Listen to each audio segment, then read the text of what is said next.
Three mistakes a founder should avoid while running a successful e-commerce business. First, do not disable COD option.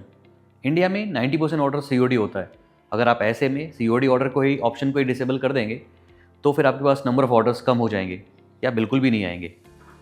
तो इसके लिए आपको ज़रूरी है कि आप COD ऑप्शन को डिसेबल ना करें. हाँ, उसके लिए बहुत सारे मल्टीपल ऑप्शंस हैं जिनको आप इस्तेमाल कर सकते हैं जिससे आपके प्रीपेड ऑर्डर्स बढ़ेंगे बिना COD ऑर्डर को ऑप्शन को डिसेबल करें. जैसे कि आप पार्शल पेमेंट का इस्तेमाल कर सकते हैं. जैसे ही कस्टमर चेकआउट के टाइम पे COD ऑप्शन चूज़ करता है, आप उसे 20%, 30% या 40% अमाउंट अपफ्रंट ले सकते हैं. जिससे कि इंडिया में पहली बात तो कस्टमर के अंदर मेंटालिटी ये है कि वो प्रोडक्ट का अगर कुछ पार्ट अपफ्रंट दिया हुआ है तो प्रोडक्ट को फिर रिटर्न नहीं करता, वो प्रोडक्ट को एक्सेप्ट कर लेता है.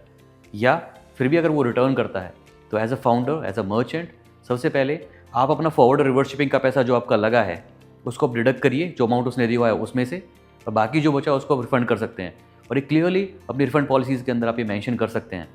आज के टाइम में जितनी भी D2C ब्रांड्स हैं, Lenskart, boat, Mamaearth, sugar cosmetics, या जितने भी मार्केट प्लेसेस हैं, फ्लिपकार्ट, अमेजॉन, मिंत्रा, हर कोई इस ऑप्शन को इस्तेमाल करता है. इसके साथ साथ आप एक स्मार्ट फाउंडर की तरह मल्टीपल अदर ट्रिक्स हैं उनको भी इस्तेमाल कर सकते हैं. जैसे कि आप COD ऑर्डर्स पर एक्स्ट्रा शिपिंग फ़ी लगा सकते हैं, प्रीपेड ऑर्डर्स पर एक्स्ट्रा डिस्काउंट दे सकते हैं. इससे भी अपने आप प्रीपेड ऑर्डर के वॉल्यूम को बढ़ा सकते हैं और COD ऑर्डर पे RTO से बच सकते हैं. दूसरा option, don't use free themes. इसका मतलब आपको कभी भी किसी प्लेटफॉर्म पे फ्री थीम्स को चूज़ नहीं करना चाहिए. देखिए, जब आप फ्री थीम चूज़ करते हैं वो थीम पहले ही काफ़ी बहुत सारे फाउंडर्स यूज़ कर चुके होते हैं. मतलब उससे पहले ही बहुत सारी साइट्स बन चुकी होती हैं. तो जब आपकी वेबसाइट उस फ्री थीम पे बनती है तो आपकी वेबसाइट की final look and feel exactly same होती है बाकी हज़ारों साइट जैसी जो पहले ही उस थीम पे बन चुकी हैं. इसका मतलब डुप्लीकेसी. और गूगल या किसी भी सर्च इंजन पर उनकी SEO एल्गोरिदम में ये साफ साफ मेंशन्ड है, अगर आपकी वेबसाइट यूनिक नहीं है तो आपकी वेबसाइट को भी टॉप पे रैंक नहीं कराया जाएगा. इसका मतलब ये हुआ, फ्री थीम पे जो आपकी वेबसाइट बनती है तो आपकी वेबसाइट कभी टॉप पे रैंक नहीं करती. टॉप पे रैंक नहीं करेगी तो ट्रैफिक नहीं आएगा, ट्रैफिक नहीं आएगा तो सेल नहीं होगी. और अल्टीमेट गोल आपका सेल करना है, सिर्फ वेबसाइट को दिखावे के लिए दिखाना है. इसका मतलब आपको फ्री थीम नहीं चूज़ करनी चाहिए, आपको पेड थीम या कस्टम थीम इस्तेमाल करनी चाहिए. और पेड थीम के केस में आप उसको कस्टमाइज़ कर सकते हैं. तीसरा option, choose your e-commerce platform wisely. आपको हमेशा एक ऐसा प्लेटफॉर्म चूज़ करना चाहिए जो आपको ना सिर्फ हेल्प करे आपका बिज़नेस ग्रो करने में, आपका बिज़नेस स्टार्ट करने में, और इन सब से भी पहले आपको एक ह्यूमन सपोर्ट प्रोवाइड करे.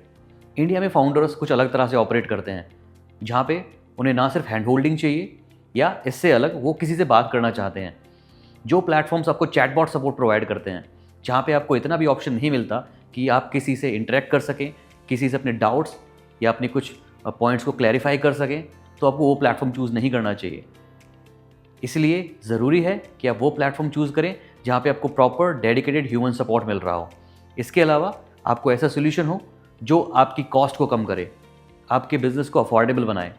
इससे बेनिफिट ये होगा कि आपके एक्सपेंसेस कम होंगे.